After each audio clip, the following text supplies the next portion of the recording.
8, 7, 6, 5, 4, 3, 2, 1. Nasarius limnaeiformis memiliki tubuh tripoblastik, simetri bilateral, dan lunak. Tubuh Nasarius limnaeiformis terdapat 4 bagian yang tampak. Bagian pertama yaitu kepala, yang terdiri dari mulut, 2 pasang tentakel, dan juga sepasang mata. Bagian kedua adalah kaki yang terdiri dari otot muskular berbentuk pipih dan kuat. Kaki ini digunakan untuk bergerak. Sedangkan pada bagian ketiga yaitu visceral massa, yang berada di dalam cangkang dan terdapat sistem organ. Bagian keempat yaitu mantel yang berongga.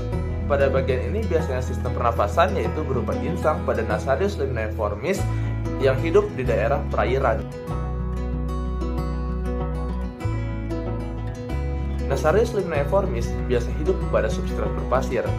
Selain itu, hal ini juga berhubungan dengan sifatnya yang lebih toleran terhadap perubahan berbagai parameter lingkungan, sehingga penyebarannya bersifat kosmopolit. Kondisi substrat umumnya didominasi oleh substrat pasir lumpur di bagian tepi pantai, diikuti pasir kasar, pecahan moluska, dan patahan karang. Keempat lokasi ini terletak di dalam teluk dan memiliki perairan yang relatif tenang. Nasarius limnaeiformis menyukai tipe substrat lumpur berpasir yang terdapat pada zona bagian tengah daerah intertidal.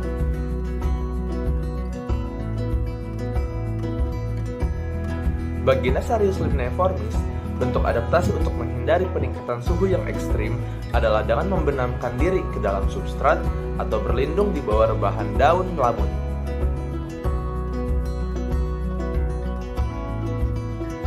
Nasarius limnaeiformis adalah hewan hermafrodit, yang artinya terdapat 2 kelamin dalam satu individu. Nasarius limnaeiformis mempunyai alat reproduksi jantan dan betina gabung, atau disebut juga ovotestes. Nasarius limnaeiformis adalah hewan hermafrodit tetapi tidak mampu autofertilisasi. Ova dan spermatozoa dibentuk bersama-sama di ovotestis.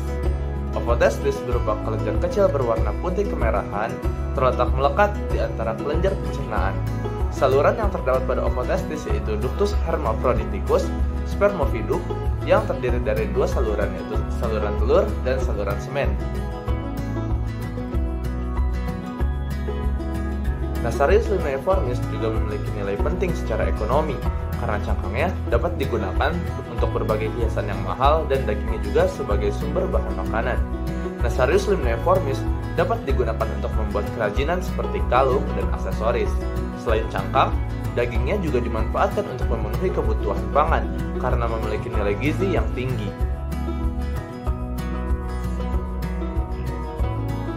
Secara ekologi, Nasarius limnaeiformis berperan sebagai detrivor, yaitu memecah materi organik, baik serasah maupun ranting mangrove dari ukuran yang besar jadi bagian-bagian yang lebih kecil. Nasarius limnaeiformis juga berperan dalam rantai makanan yang berfungsi sebagai herbivor, karnivor, detrivor, dan menjadi mangsa bagi biota perairan.